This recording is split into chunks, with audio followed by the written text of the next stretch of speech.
మత్తయి సువార్త 2వ అధ్యాయం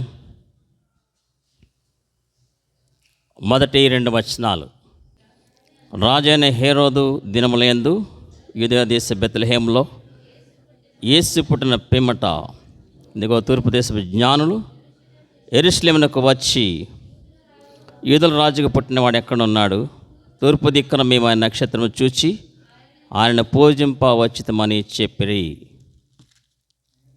10-11 వచనాలు కూడా కలిసి చదువుదామండి. వారు ఆ నక్షత్రం చూచి అత్యానంద భరితులై ఇంట్లోకి వచ్చి తల్లి అయిన మరియను ఆ శిశువును చూచి సాగిలపడి ఆయన పూజించి తమ పెట్టెలు విప్పి బంగారమును సాంబ్రాణిని బోళము కానుకలుగా ఆయనకు సమర్పించారు. దేవుడి లేఖను దీవించను గాక. ఆమేన్.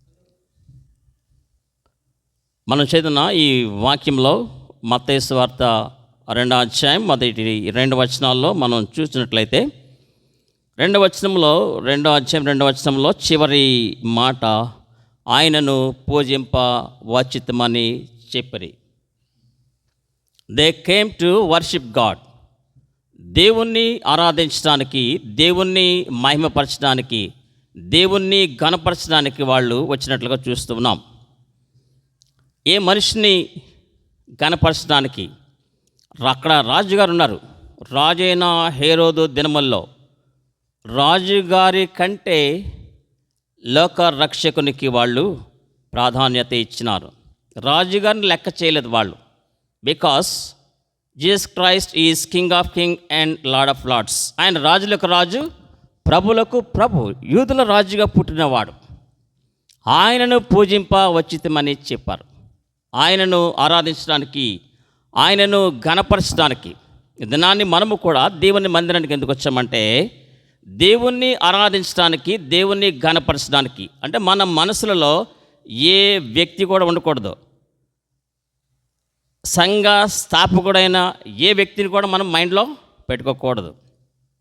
ఈనాడు నిలబడితే చాలు, హెబ్రోన్ వాళ్ళేమో భక్సింగ్ గారు అంటేనే కానీ కింద దిగరు, బైబిల్ మిషన్ వాళ్ళు దేవదాస్ అయ్య గారు అంటేనే కానీ కింద దిగరు, హోసన్న వాళ్ళు ఏసన్న గారు అంటే కిందకి దిగరు. వీళ్ళందరూ కలిసి బోధకులే సంఘాన్ని పాడు చేస్తూ ఉన్నారు అని చెప్పడానికి నేను ఏమాత్రం కూడా వెనుకాడను. ఏ నరుని పేరు లేని సంఘం ఇది అని పాట పాడుతూ ఉంటాం. We should not exalt no human being in the house of God. దేవుని సన్నిధిలో ఏ మానవునికి కూడా ఆధిక్యత ఇవ్వకూడదు. కారణం, నా మహిమను నేను ఎవరికి ఇచ్చేవాడను కాను.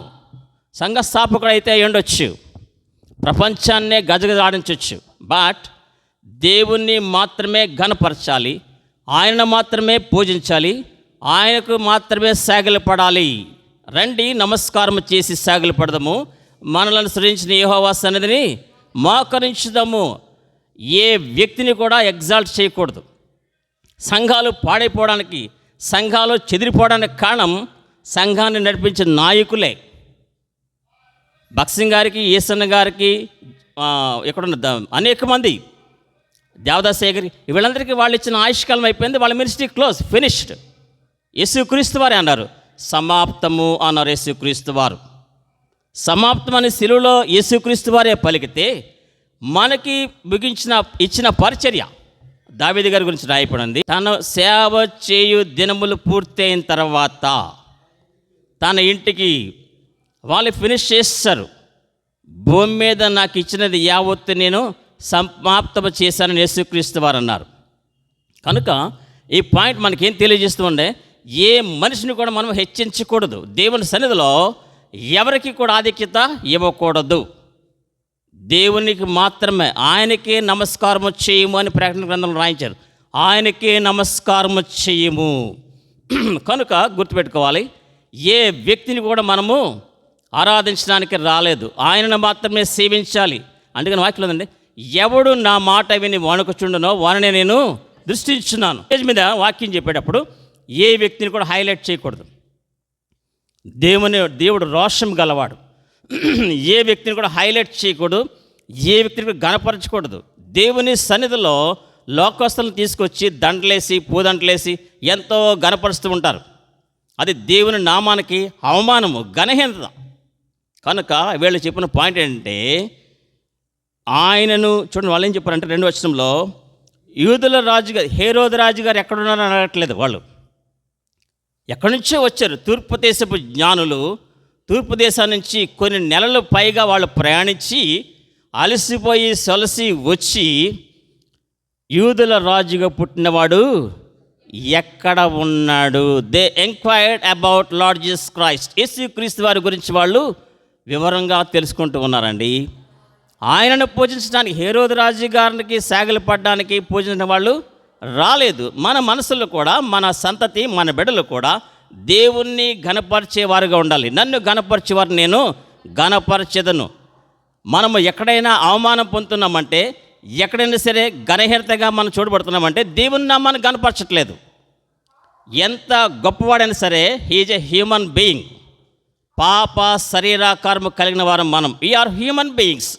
పాపం మనలో నివసిస్తుంది. మనం భూమి మీద జీవించినంత కాలము, మనలో ప్రాణం ఉన్నంత కాలము మనలో పాపము నివసిస్తూనే ఉంటుందండి. అప్పుడు పౌలు గారే ఆ స్టేట్మెంట్ ఇచ్చారు. కనుక ఈ కీ పాయింట్ మనం గుర్తుపెట్టుకోవాలి.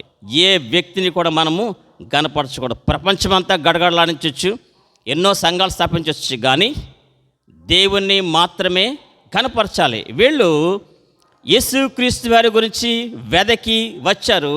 ఆయనను పూజింప వచ్చితమని చెప్పారండి. వాళ్ళు ఆ విధంగా చెప్పిన తర్వాత ఇంకొక కీ పాయింట్ చూసుకుని మనం 600లకు వెళ్దామండి. వాళ్ళు ఏం చేశారంటే, మనకి ఈ విషయాలన్నీ ఈ క్రిస్మస్ సీజన్లో వింటూనే ఉంటాం. యూట్యూబ్లో, టీవీల్లో, అక్కడ మైకుల్లో మనం వెళ్ళిన చోట వింటూ ఉంటాం. అయినప్పుడు కూడా మనం ధ్యానించాలి. ఇందులో మనం తీసుకునే కీ పాయింట్ ఏంటంటేనండి, 10-11 వచనాల్లో తమ పెట్టెలు విప్పి అన్నది అండర్లైన్ చేసుకోండి. వాళ్ళు ఏం చేశారండి?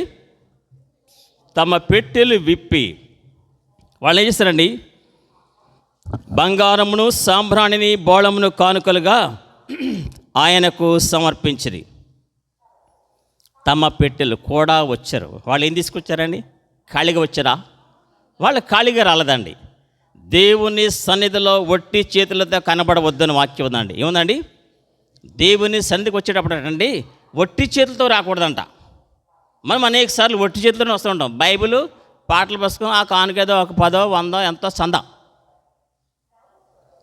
శ్రీకాంత్ గారు చెప్పారు ఒకసారి. ఆయన తన దగ్గర ఉన్నటువంటి నోట్లన్నీ, పెద్ద పెద్ద నోట్లన్నీ, 1000 రూపాయల నోట్లు, 500 నోట్లు అన్నీ కూడా ప్యాంట్లు పెట్టుకున్నాడు. ఒక 100 రూపాయల నోటు తీశాడు ఆయన, అందులో వేద్దామని. సంచి అయితే అలా పెట్టేస్తే కనపడదు. మరి పళ్ళు తీసుకొస్తే బేస్ని శ్రీకాంత్ గారు, రేణుకా గారికి ఒక 100, ఈయన ఒక 100 తీసి రెడీగా ఉన్నారు. మనిషి గంభీరంగా కనపడతారు కదండి, అంత గోల్డ్ చైన్స్. ఆనాడు పేతురు యోహానులు దేవుని సన్నిధికి వెళ్ళేటప్పుడు కూడా వాళ్ళు అలాగే తీర్చొస్తున్నారట. అమ్మ బాబోయ్, వీళ్ళని అడిగితే కనీసం ఒక 2-3 తులాలు బంగారం అని వస్తుందిరా బాబు అనుకున్నారంటారు. వాళ్ళు ఏమన్నారండి? వెండి బంగారాల మా యొద్ద లేవు, కానీ మాకు కలిగిందే మీకు ఇస్తుంది. ఏం కలిగి ఉన్నారు? నజరేయుడైన యేసు నామములో లేచి వెండి బంగారాలు నడిపించగలవండి. అతన్ని నడిపించలేవు. శ్రీకాంత్ గారు చెప్పారు, దీనికి ఇట్లకి బొంగరాలు పెట్టుకొని, బ్రాస్లెట్ అన్నీ వేసుకొని, ఇక్కడ చైన్లు వేసుకొని, ఎన్ని ఇప్పేసుకొని ఇలాగా ఉన్నాడు ఆయన. బాబు ఈయన చాలా పెద్దగా వేస్తా ఉన్నారు అనుకున్నారు. 100 రూపాయలు తీసిరండి. ఆయన మనకి ఇక్కడ చెప్పిన మాట చెప్తున్నాను, మన ఈ స్టేజ్ మీద ఆయన చెప్పారు. తీరా ఆయన రెడీ అయిన తర్వాత రేణుకా గారు అక్కడ కూర్చున్నారు, ఈయన ఇక్కడ కూర్చున్నారు. తీరా అక్కడ సంచి వస్తుంది అనుకుని వచ్చింది, బేసిన్ వచ్చిందంట. పళ్ళులో 100 రూపాయలు అలాగే ఎత్తి ఎలా ఉంటుందండి, తెలిసిపోద్ది కదా. ఆయన ఏమన్నాడు అప్పుడు, వెంటనే ఆ 100 రూపాయల నోట్లు పక్కనట్టేసి 1000 రూపాయలు తీసాము, అలాగ ఉంటుంది ఒకసారి మన పరిస్థితి అని శ్రీకాంత్ గారే చెప్పారు. మనము కూడా, వీళ్ళు కూడా ఏంటంటారండి, తమ పెట్టెలు విప్పి బంగారమును, సాంబ్రాణిని, బోళమును కానుకలుగా ఆయనకు సమర్పించారండి. ఇంగ్లీష్లో ఏముందంటేనండి, they opened their treasure. Treasure అంటే ఏంటంటే తెలుగులో ఖజానా. ఖజానా అంటే బంగారము, వెండి, వజ్ర వైడూర్యాలు ఉంటాయమ్మా. నిఖిత, మా తాతయ్య ఇదివరకు రంగూన్ వెళ్ళారు. ఆయన రంగూన్ నుంచి ఇదివరకు చెక్క పెట్టెలు పట్టుకొచ్చేవారు. రంగూన్ నుంచి అందులో అల్మరలు ఉంటాయన్నమాట అండి. బంగారు గాజులు పెట్టుకోవడానికి ఒక అల్మరా, ఈ చేతులకి పెట్టుకోవడానికి ఒకటి, వడ్డాణాలు పెట్టుకోవడానికి ఒకటి. ఆ రంగూన్ నుంచి వస్తూ బంగారంతో నింపుకొని మా తాతయ్య తీసుకొచ్చారటండి ఇది వరకు. రంగూన్ పెట్టెలు ఇప్పటికీ మా వాళ్ళ ఇంటి దగ్గర ఉంటుంది, మా బంధువుల ఇంటి దగ్గర రంగూన్ పెట్టెలు అంటారు. దేనికదే ఇప్పుడు పెళ్ళిళ్ళ టైంలో తీసుకొస్తారు ఆడవాళ్ళకి అలంకార సామాగ్రి తీసుకొస్తూ ఉంటారు. అందులో ఏదో 4 గాజులు అవి ఇవి ఉంటూ ఉంటాయి, చిన్న చిన్న ఆ భరిని ఈ భరిని అంటూ ఉంటారు. కానీ వాళ్ళు ఏం తీసుకొచ్చారంటే యేసుక్రీస్తు వారిని దర్శించడానికి వచ్చినప్పుడు బంగారము, సాంబ్రాణి, బోళం. ఇంగ్లీష్లో ఏముంటుందని చెప్పాను, దే ఓపెన్ దేర్ ట్రెజర్. వాళ్ళ ఖజానా విప్పారండి, కూడా మోసుకొచ్చారు. మనమైతేనా ఏదో ఒప్పుకుంటే దారిలో కొందాంలే, ఎక్కడికైనా వెళ్ళేటప్పుడు మేము ఏదన్నా ఫ్రూట్స్ స్వీట్స్ ఏమన్నా కొనుక్కెళ్దామా, మన ఊళ్ళో కొంచెం లడ్డూలు బాగుంటాయి అంటూ ఉంటే ఇస్తే ఎందుకు దారిలో ఉంటాలేవా అన్నాడు, దారిలో ఉంటాయి అక్కడ కొనుక్తో సరిపోతుంది. అలా కాదు, ఈ టేస్ట్ వేరేనా అనుకున్నా, అది ఇది ఒకటే రుచి అంటది. మనలోని డిఫరెన్స్ ఉంటూ ఉంటుంది. కానీ వీళ్ళు ఏం చేస్తారండి, అక్కడి నుంచి ఇన్ని నెలల ప్రయాణములో యూదుల రాజుగా పుట్టిన వారిని ఆరాధించడానికి వచ్చిన వాళ్ళు, మీ రాకే మాకు మహాభాగ్యం అనుకునే దినాల్లో వీళ్ళు ఖాళీగా వచ్చారండి. బంగారము, సాంబ్రాణి, బోళము మోసుకొని వచ్చారు. అంటే దేవుని సన్నిధికి వాళ్ళు ఖాళీ చేతులతో, వట్టి చేతులతో రాలేదు. ఆయన లోక రక్షకుడు, జగద్రక్షకుడు, యూదుల రాజు.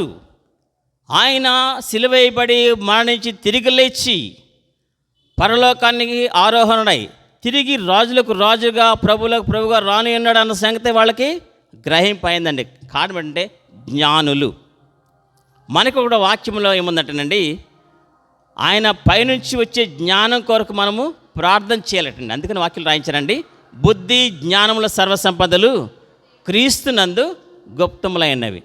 బుద్ధి జ్ఞానముల ఆయనలోనే గుప్తమైనవి. ఆయన జ్ఞానం, పైనుంచి వచ్చే జ్ఞానము మనం కలిగినప్పుడు మనకి కూడా దేవుని సన్నిధికి ఎలా రావాలో తెలిసిపోతూ ఉంటుంది. దేవుని సన్నిధికి ఎలా రావాలి, వాక్యంలో మాటందండి, గడగడ వణుకొచ్చు ఆయనను సేవించుడి. ఎలా రావాలండి, గడగడ వణుకొచ్చు ఆయనను సేవించుడి. కనుక ఏంటంటేనండి, మనం చదివిన ఈ వాక్యములో తమ పెట్టెలు విప్పి బంగారము, సాంబ్రాణి, బోళము కానుకలుగా సమర్పించారు. ఇది దేనికి సాదృశ్యంగా ఉందండి, మనము దేవుని సన్నిధికి ఖాళీ చేతులతో రాకూడదు అంటే వాక్యం చెప్తూ ఉన్నాను. అందుకని ఇదివరకటి దినాల్లో, ఇదివరకటి రోజుల్లో పల్లెటూళ్ళలో ఈ కోయవాళ్ళు వీళ్ళ ఏరియాలో అంటే మేము సేవ చేస్తాం కాబట్టి ఏ ఒక్కరు కూడా ఖాళీగా వచ్చేవారు కాదు. ఏదో 4 దొండకాయలు, 4 పచ్చిమిరపకాయలు, ఆనపకాయ ఏదో ఉంటాయి కాబట్టి. ఇది వరకు స్థితిమంతులు, జమీందారులు కూడా దేవుని మందిరానికి వచ్చేటప్పుడు కొన్ని భీమన్నా పట్టుకొని వచ్చేవారు. ఇప్పుడు స్టైల్ పెరిగిపోయింది, మనకి సోకు పెరిగిపోయింది, బద్ధకము పెరిగిపోయింది. మన ఒళ్ళు మనమే మోసుకోలేకపోతున్నాం, వెళ్తామే ఎక్కువరా బాబు అన్నట్టుగా మనము ఖాళీగా వస్తూ ఉన్నాం. ఇదివరకు అంటే నేను చూశాను, అనుభవించాను కాబట్టి చెప్తూ ఉన్నాను. ఇదివరకటి దినాల్లో ఖాళీగా మాత్రం దేవుని సన్నిధికి వచ్చేవారు కాదు. కొన్ని భీమన్న, వాటిని ఏమనేవారంటే వాళ్ళు చందా భీమన్న అని. ఆదివారమున మేము పరిచయం చేసిన పల్లెటూళ్ళ మందిరాల్లో ప్రభు వాళ్ళ మధ్యలో పెడితే వాళ్ళు తీసుకొచ్చే ఆ గుడ్లు, ప్రథమ ఫలాలు, ఆ బియ్యం, వీటితోటి ఇదంతా నిండిపోయేది అనమాట అండి. ఈ ప్రాంగణం అంతా రెడ్ కార్పెట్ వేసేవాళ్ళు, అదంతా నిండిపోయేది. కానుకల టైంలో, రొట్టె విరిచే టైంలో అవన్నీ బేసుల్లో ఎత్తేసేవాళ్ళు. బెల్లం ఆడించేవాళ్ళు అనుకోండి, బెల్లం కుందులు పట్టుకొచ్చి అక్కడ పెట్టేవారు. అంటే ఎందుకు చెప్తున్నానంటే, ఇప్పుడు మీరు అందరూ తేవాలంటే మనకి బెల్లం కుందులు లేవు, మనకి బెల్లం బట్టీలు లేవు, బియ్యం ముసుకురాలేము. కానీ ఆనాడు వాళ్ళ సమర్పణ, వాళ్ళు ఆనాడు అలా సమర్పించారు కాబట్టే ఆ విధంగా దీవించబడ్డారు. చూడండి, హృదయము నిండి ఉండే దాన్ని బట్టి నోరు మాట్లాడుతుంది, మన పనులు కూడా ఉంటూ ఉంటాయి, మనం చేయగలం. ఇక్కడ చూస్తే మనము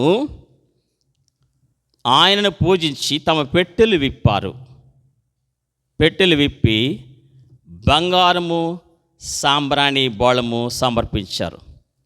ఆయన రాజని, ఆయన మరణిస్తారని, ఆయన భూస్థాపన చేయబడతారని, ఆయన తిరిగి లేస్తారని వీళ్ళు ముందుగానే పరిశుద్ధాత్మ వలన గ్రహించారు. వాక్యంలో మాటందండి, ఆత్మీయులే ఆత్మీయమైన సంగతులు గ్రహిస్తారన్నది. ఎవరండి? ఆత్మీయులే. ఆత్మను ఎవరైతే కలిగి ఉంటారో ఆత్మ సంబంధమైన విషయాలు వాళ్ళకి గ్రహింపైపోతుందండి. డెలివరీ అయిన ఆమె దగ్గరికి మనం బిర్యానీ ప్యాకెట్ పట్టుకెళ్తే తింటుందండి? పెట్టగలమా? మరి ఏం పెడతాం? రస్కులు, రొట్టె, పాలు అయ్యే తింటారు ఒక 2-3 రోజులు.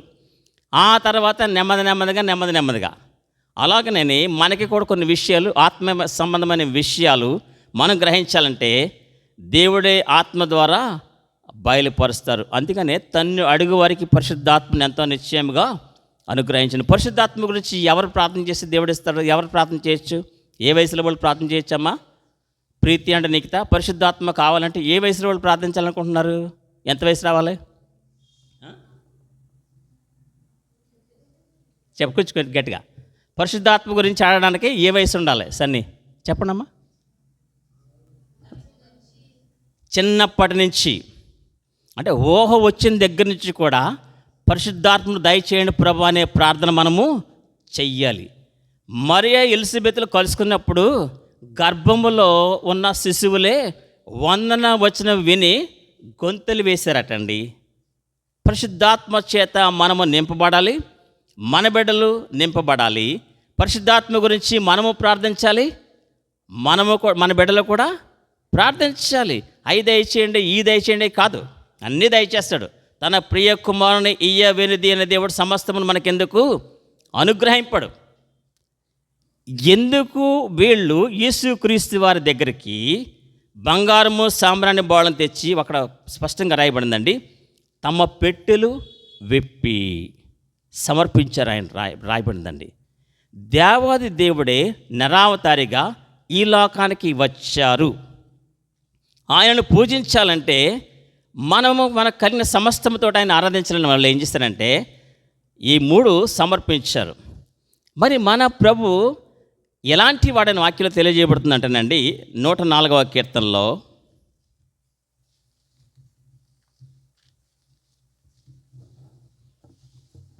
104వ కీర్తన 28వ వచనం.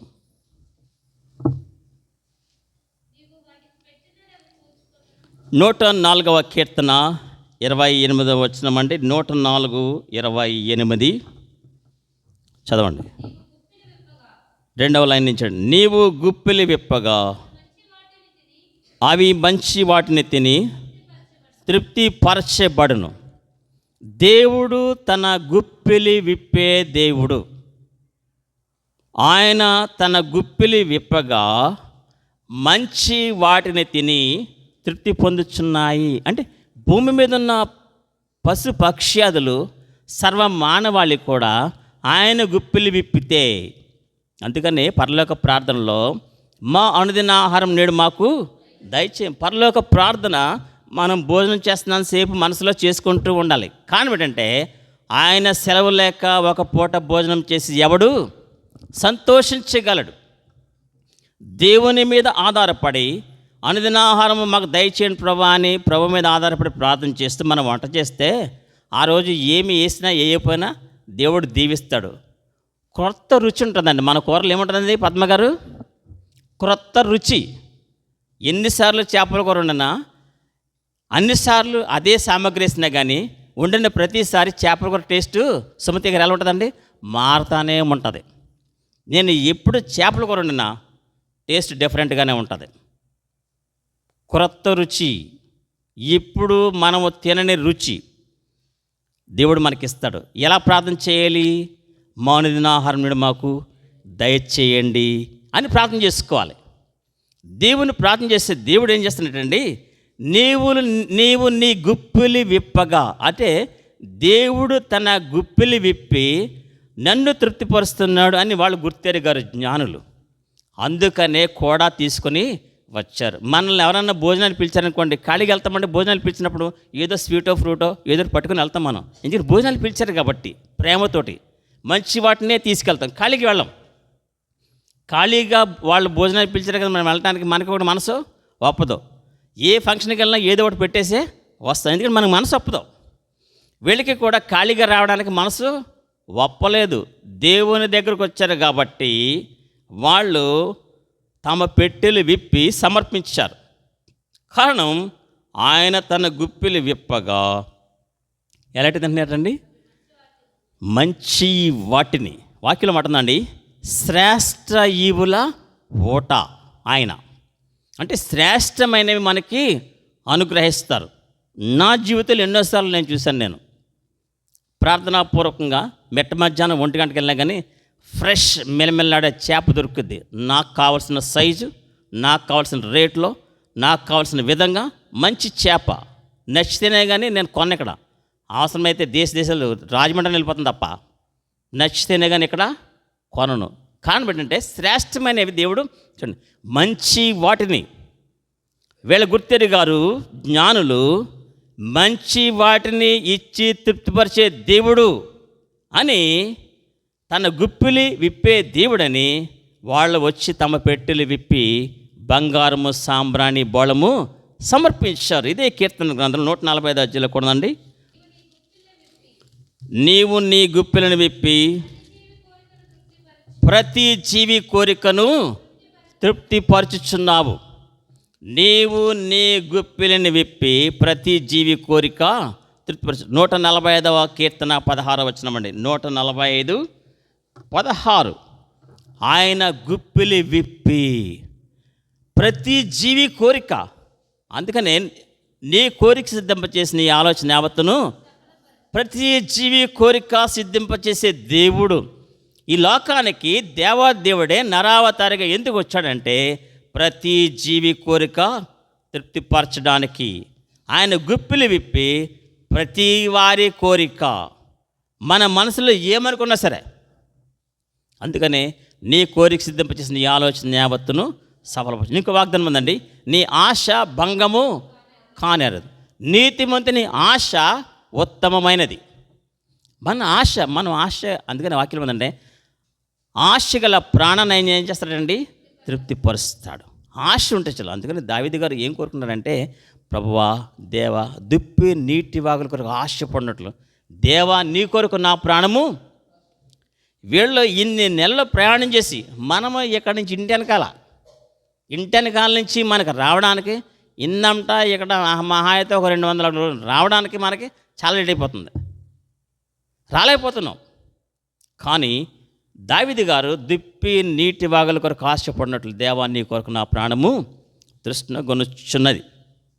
ఇక్కడికి దైవ సేవకులు వచ్చారు, ఒక 40 మంది వరకు వచ్చారు, ఇక్కడ రెస్ట్ తీసుకున్నారు. వాళ్ళకి వేడి నీళ్ళు అన్నీ అరేంజ్ చేస్తాము. 6:30కే 80 సంవత్సరాల పైన ఉన్న వాళ్ళు 10 మంది ఉన్నారండి, 80+ వాళ్ళు. ఎన్ని గంటలు రెడీ అయిపోయారండి? బ్రష్ స్నానము అంతా రెడీ అయిపోయి 6:30కే రెడీ అయి కూర్చున్నారు వాళ్ళు. 6:30కి టీ అరేంజ్ చేస్తాం మేము. అంత ఆశ ఎందుకు? కాపారం మీటింగ్కి 6:30కే మేము చాలా తొందరపడిపోయాం వాళ్ళ గురించి. అందులో సువార్తలో దెబ్బలు తిన్న వాళ్ళు 2 వచ్చారు అక్కడికి. ఒక ఆయన అంటే మొన్న ఈ మధ్య చెదగొట్టారంట, సువార్త చెప్తూ ఉంటే చెదగొట్టేశారు. ఆయనకి 85 సంవత్సరాలు. ఎన్ని సంవత్సరాలు అండి? 85 ఇయర్స్ ఆయన సువార్త చెప్తూ ఉంటే కర్రలు చెదగొట్టారు. ఆయన 4 రోజుల నుంచి కర్రతో నడుతున్నాడంట. అలాగే వచ్చాడు ఆయన, పైకి ఎక్కేసి ఇక్కడ పడుకున్నాడు, కింద పడుకున్నాడు. ఎన్ని సంవత్సరాలు అండి? 85 సంవత్సరాలు. సువార్త చెప్తూ దేవుని కొరకు ఏం చేశాడు? దెబ్బలు తిన్నాడు. మామూలు కొడతాడు, బయటలు కొడతారంటే మామూలు కొడతారండి. ఇప్పుడు మన పిల్లల్ని కొట్టాలంటే కనుక ఏదో చెప్పుడు దెబ్బలు 2 వేస్తాము అయిపోద్ది. చెయ్యి ఎత్తితే ఏడిచేస్తారు కొంతమంది. కొట్టకలేదు, చెయ్యి ఎత్తితే చాలు ఏడిచేస్తూ ఉంటారు. ఒక 2 దెగ్గలు ఎత్తే కుయ్యమ్మరం. మరి బయట టీచర్స్ కొడితే, మొన్న ఒక ఆవిడ స్కూల్లో ఆయా 5 సంవత్సరాల పిల్లల్ని చెదగొట్టేసింది. వీడియో యూట్యూబ్లో వచ్చింది, మీరు చూసలేదు. కానీ 5 సంవత్సరాల పిల్లని చెదగొట్టేసింది, నేలకేసి ఇలా కొట్టింది. అవన్నీ కూడా సీసీ కెమెరాలో రికార్డ్ అని. బయట వాళ్ళు కొడితే, అంటే ఇంట్లో వాళ్ళు కొడితే ఒక రకంగా ఉంటుంది, బయట వాళ్ళు కొడితే ఇంకొక రకంగా ఉంటుంది. ఈ మధ్య భర్తలో రోకల మంటలతో కొట్టేస్తున్నారు.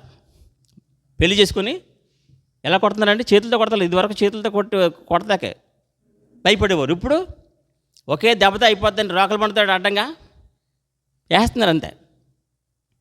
అలాంటి వాళ్ళు స్వార్థ చెప్తూ ఉంటే కర్రలతో కొట్టారు ఆయన్ని. ఆయన కూడా నేను దెబ్బలు తిని మనం అంటేనా అంతే. కొంచెం తలపడొస్తే ఇంకా రోజు గుడి ఎగనామం. ఆయన హైదరాబాద్ నుంచి వచ్చాడు, దెబ్బలు తిన్నవాడు.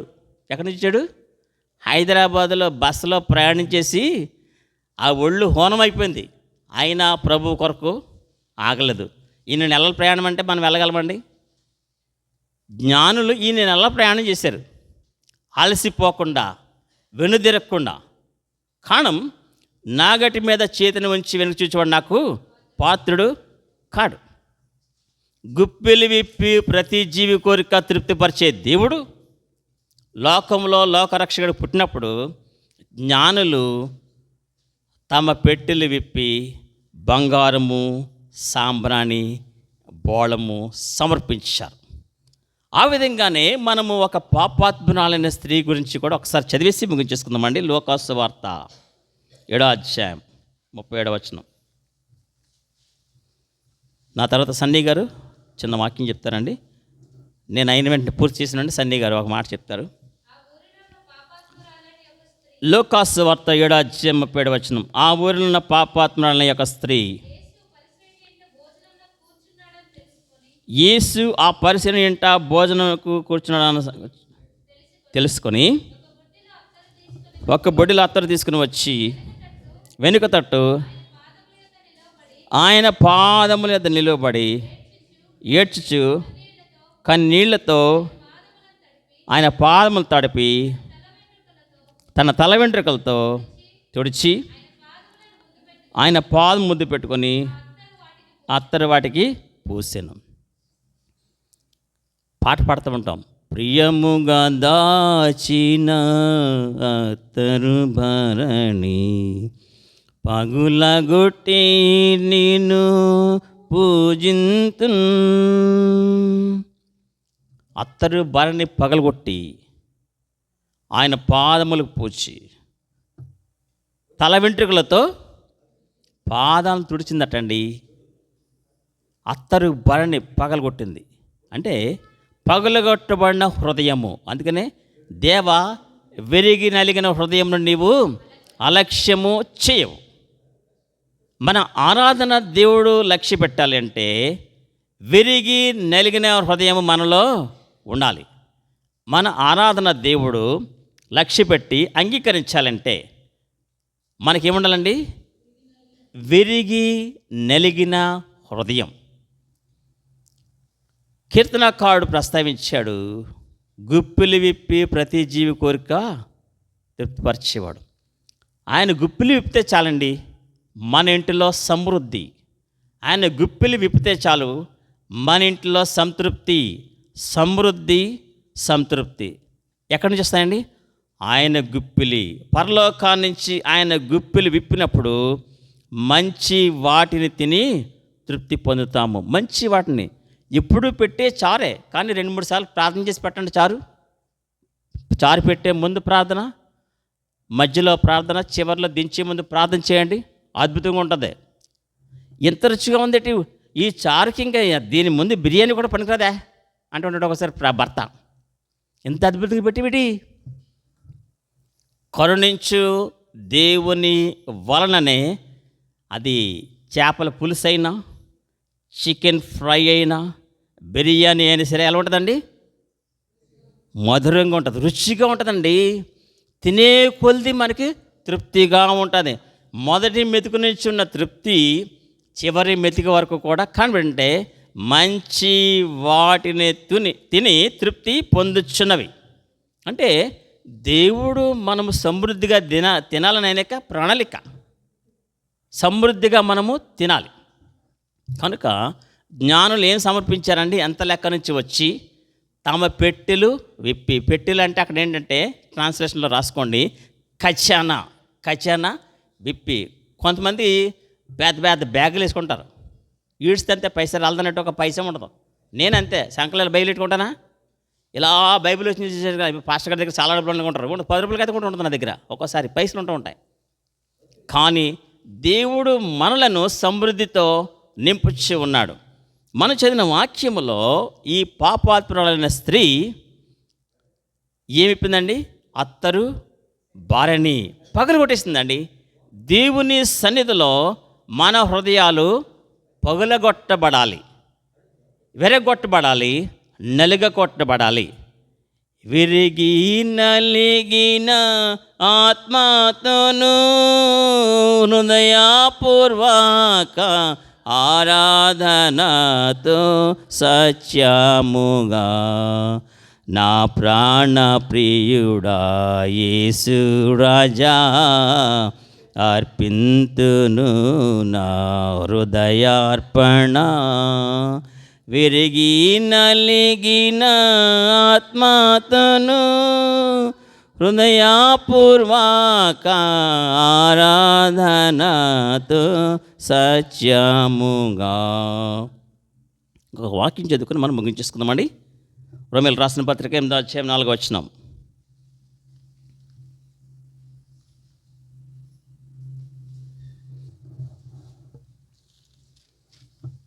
రోమీయులకు రాసిన పత్రిక 8వ అధ్యాయం 4వ వచనం.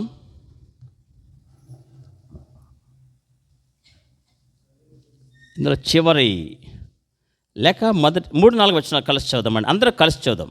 రోమీయులకు రాసిన పత్రిక 8వ అధ్యాయము 3-4 వచనాలు కలిసి చదువుదాం.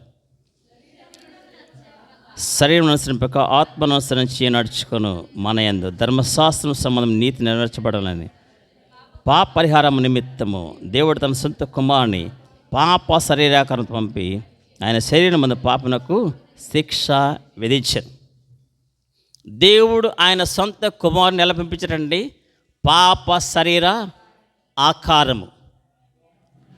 ఈ లోకానికి దేవాది దేవుడే నరావతారికి ఈ లోకానికి ఎలా వచ్చారంటే ఈ రోమా 8:3-4 వచనాల ప్రకారము పాప శరీర ఆకారముతో పంపి. దేవాది దేవుడు పరిశుద్ధుడైన దేవుడు నీ నిమిత్తము నా నిమిత్తము పాప శరీరాకారంలో ఈ లోకానికి అరుదించినప్పుడు జ్ఞానులు ఆయనను ఆరాధించడానికి, ఆయనను గణపరచడానికి, ఆయనను పూజించడానికి, సాగిలిపడి మ్రొక్కడానికి తూర్పు దేశం నుంచి బయలుదేరి కొన్ని నెలలు ప్రయాణం చేసి వచ్చి కూడా వస్తే ఏం తీసుకొచ్చారండి? బంగారము, సాంబ్రాణి, బోళం, ఈ 3 తీసుకొని సమర్పించారు. అంటే దేవునికి సమర్పించేవి శ్రేష్టమైనవి ఉండాలి. రాజులకు రాజు, ప్రభులకు ప్రభు. మనము దేవునికి ఇచ్చే ప్రతి దానిని దేవుడు ఏం చేస్తారండి? మనము దేవుని కొరకు చేసే ప్రతి దానిని ఎవరు దృష్టిస్తారు? పాస్టర్ గారా? కానుకలు పెట్టి దగ్గర ఎవరు కూర్చున్నారని వాక్యంలో ఉంది. యేసుప్రభు వారు కానుకలు పెట్టి చర్చ్ అంతా స్థలమే కదా, సంఘ పెద్ద దగ్గర కూర్చోవచ్చు, ప్రధాన యాజకుడు పక్కన కూర్చోవచ్చు, ఎక్కడ కూర్చోలేదు ఆయన.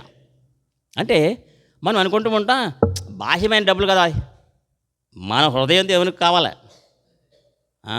కొంతమంది పెట్టడం ఇష్టం లేని వాళ్ళు పళ్ళన్నీ బయటకెట్టి గంట కబుర్లు చెప్పేసి థ్యాంక్ యూ అంటారు. కనీసం టీ రాల్పరు. ఒక పెద్ద రేడియో ప్రసంగికుడి దగ్గరికి నాకు తెలిసిన ఒక ఆయన వెళ్ళాడు కల్లా రాజమండ్రి నుంచి అంత లెక్క ప్రయాసపడి ట్రైన్లు దిగి ఎంత ట్రైన్ బయట అక్కడ డార్మెటరీలో రిఫ్రెష్ అయ్యి వెళ్తే ఇంతలాగా చూస్తే 1 గంట సేపు మాట్లాడాలంట, కానీ కనీసం టీ తాగుతావు బ్రదర్ అనలేదంట రేడియో ప్రసంగికుడు. ఆయన చెప్పిన మాట నాకు అది. మరి మనం అనుకుంటూ ఉంటాం గొప్ప వాళ్ళు అనుకుంటూ ఉంటాం. అందుకనే పిల్లికి బెచ్చం పెట్టరు, కనీసం ఎంగిలి మెత్త కూడా ఎదపడరా అని లోకల్ చెప్తూ ఉంటాను. నేను చూశాను. ఏమంటారండి? అబ్బో అతనా కాకి కూడా ఎంగిలి మెతుకులు కూడా. అందుకని కొంతమంది ఎంగిలి మెతుకు కూడా నాకేస్తూ ఉంటారు. మీరు ఎక్కడ చూడండి బంక్తి భోజనాలు. అయ్యో మన బయట ఎంతమంది చూస్తున్నారు, 100 మంది. మనకి ఎలాగంటే మన ఇండియన్ కల్చర్లో ఏంటంటే మన ఏపీ కల్చర్ ఇలాగ 100 మంది కూర్చున్నారు అనుకోండి, మళ్ళీ 100 మంది వెనకాల ఉంటూ ఉంటారు, వీళ్ళు తోస్తుంటారు. త్వరగతిన పొట్టతోటి తిను బూరు తర్వాత తింది కదా, లేగా ఐస్ క్రీమ్ తర్వాత లేగా పొట్టతో గెంటుతుంటారు. మన కల్చర్ అది ఇక్కడ ఏపీ కల్చరు.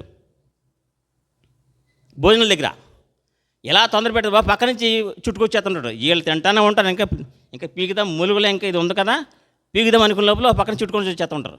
మన కల్చర్ అది. మనం చదివిన ఈ వాక్యంలో ఉందంటేనండి, వీళ్ళు యేసుక్రీస్తు వారిని ఆరాధించడానికి వచ్చారు. వాళ్ళు ఏం తీసుకొచ్చారని చెప్పాను? బంగారము, సాంబ్రాణి, బోళము. దేవుని సన్నిధిలో ఒట్టి చేతుల్లో కనబడుతున్న వాక్యం చెప్తూ ఉంది. మనము కూడా దేవుని సన్నిధికి వచ్చేటప్పుడు ఏంటంటేనండి, ఎలా రావాలంటే కృతజ్ఞతార్పణలు చెల్లించు ఆయన సన్నిధికి ప్రవేశించాలని. కృతజ్ఞతార్పణలు చెల్లించి, ఇదివరకు ఇప్పుడు 4 చిక్కుడుకాయలు దొరుకుతుంటాయి. ఇదివరకు 4 చిక్కుడుకాయలు కాసినా కానీ పట్టుకొచ్చేసి, అక్క ఇగోండి ఇందులో కొందరు ఏంటి 4 చిక్కుడుకాయలు అని ఇదివరకు ఇచ్చేవారు. ఇప్పుడు అలాంటివి ఏమీ లేవు. ఎందుకు ఆళ్ళకే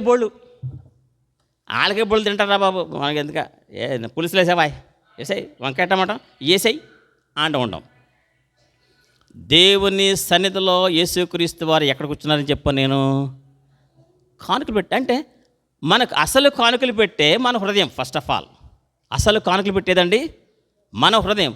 మన హృదయం నిండా కృతజ్ఞతతో నింపబడి దేవుని సన్నిధికి రావాలి. ముందుగా హృదయాన్ని చూస్తాడు. అందుకని వాక్యం ఏమంటుందంటే, నా కుమారుడు నీ హృదయము నాకిమ్ము. మన హృదయం నిండా దేవునికి ఎందుకంటే ఎన్నో కీడులు తప్పించబడుతున్నాయి, ఎన్నో అపాయాలు తప్పించబడుతుంది. ఎంత సహాయపడుతున్నాడు దేవుడు. హృదయం అనే పెట్టెలో మన ట్రెజర్ ఏమై ఉండాలంటే కృతజ్ఞతాస్థుతులతో నింపబడి మన హృదయము ఉండాలి. అసలు శిష్యులు కానుకలు పెట్టే మన హృదయము. జ్ఞానులు అక్కడ వాళ్ళు తమ పెట్టెలు విప్పి బంగారము, సాంబ్రాణి, బోళం సమర్పించారు. మనము దేవుని సన్నిధిలో మన హృదయాన్ని పగలగొట్టి, అత్తరు బరడే విధంగా పగలగొట్టి ఆమె యేసు పాదాలకు పూసిన తర్వాత తల వెంట్రుకలు తన పాదాలు తుడిసింది యేసుక్రీస్తు పాదాలు. మనం ఆ విధంగా కూడా దేవుని సన్నిధిలో ఆయన్ను గణపరచవలసిన వారంగా ఉన్నాము. అందుకని దాన్ని ఏమంటారంటే జిహ్వా ఫలము. ఏమంటారండి? జిహ్వా ఫలము.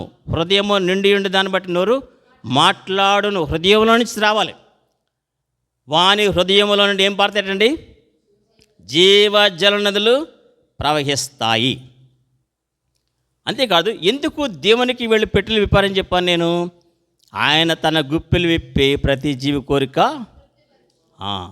ఆయన తన గుప్పెలు విప్పినప్పుడు మంచి వాటిని, దీని అర్థమేంటంటే హృదయమారా మనము దేవుని స్తుతిస్తే మనము వారమంతా మంచి వాటిని తినడానికి, వారమంతా మంచి ఆహార పదార్థాలు. అందుకని వాక్యంలో మాట్లాడండి, గోధుమల మెరికల సారము మీకు అనుగ్రహించును. అంటే సారవంతమైన ఆహారము దేవుడు మనకి ఇస్తానంటున్నాడు.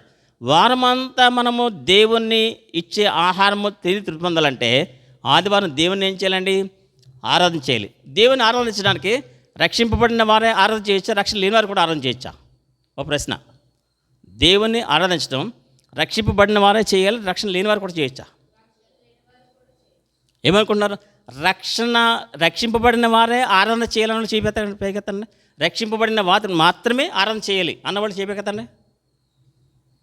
రక్షింపబడిన వారు మాత్రమే ఆరాధన చేయలేక, రక్షణ లేని వారు కూడా ఆరాధన చేయొచ్చు అన్నవాళ్ళు చేయగెత్తండి. రక్షింపబడిన అంటే బాప్తిసం తీసుకున్న వాళ్ళు కూడా ఆరాధన చేయొచ్చు అన్నవాళ్ళు చేయగెత్తండి. ఓకే, నిజండి. రక్షింపబడుట, రక్షింపబడకపోవుట అని పక్కనట్టండి. రక్షింపబడుట, రక్షింపబడకపోవుట, బాప్తిసం తీసుకోవడం, బాప్తిసం తీసుకోకపోవడం అన్నీ పక్కనట్టండి. అసలు కీ పాయింట్ ఏంటంటే సున్నతి పొందుట ఏంది ఏమీ లేదు, పొందకపోవటం ఏంది కూడా ఏమీ లేదు.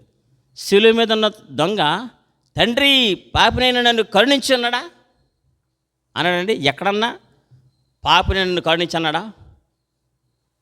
దేవాలయానికి బయట ఉన్నవాడు సుంకరి, దేవా పాపిని నన్ను కరుణించి. అందుకనే పాట పాడుతూ ఉంటాం, సుంకరి ప్రార్థన నేర్పుమయా, ప్రార్థన వినేడి పావనుడా, ప్రార్థన నాకు నేర్పుమయా. బాప్తిసం తీసుకున్నా తీసుకోకపోయినా ఆరాధన చేయొచ్చు. కాన్ఫిడెంటే మనం బ్రతికి ఉన్నాం కాబట్టి దేవుణ్ణి స్తుతించాలి. మనం సజీవులంగా ఉన్నాం కాబట్టి దేవుణ్ణి స్తుతించాలి. పెద్దవాళ్ళే ఆరాధన చేయాలి, చిన్నపిల్లలు కూడా ఆరాధన చేయొచ్చా? అందరూ. కారణం బాలుర యొక్కయు చంటి పిల్లల యొక్కయు నోట స్తోత్రము సిద్ధింప చేసితివి. బైబిల్లో అనేకమైన రెఫరెన్సెస్ ఉన్నాయి. శిలువ మీద ఉన్న దొంగ పాపిని నన్ను కరుణించి క్షమించనలేదు. ఒకే ఒక్క మాట, తండ్రి నీ రాజ్యముతో కూడా వచ్చినప్పుడు నన్ను, దట్స్ ఎనఫ్. ఆయన పరలోకపు తండ్రి అని గుర్తెరగాలి మనము. ఆయన తిరిగి రానే అన్నాడు. ఆయన రాజ్యం మన కొరకు సిద్ధపరుస్తూ ఉన్నాడు అన్న సంగతి గ్రహింపైతే చాలు దేవుని మనము ఆరాధన చేయాలి. చిన్ననాటి నుంచి మన బిడ్డలకు స్తుతించుట, ఆరాధించుట నేర్పాలి.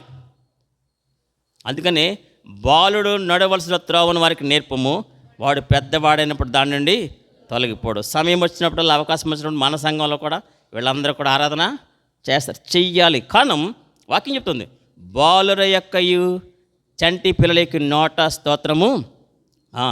ఇంకొక రిఫరెన్స్, అదే రిఫరెన్స్ ఏంటంటే, నీ ఒక దుర్గమును స్థాపించితివి. ఫోర్ట్రెస్, దుర్గం అంటే ఇంగ్లీష్లో ఫోర్ట్రెస్ అంటే ప్రాకారము.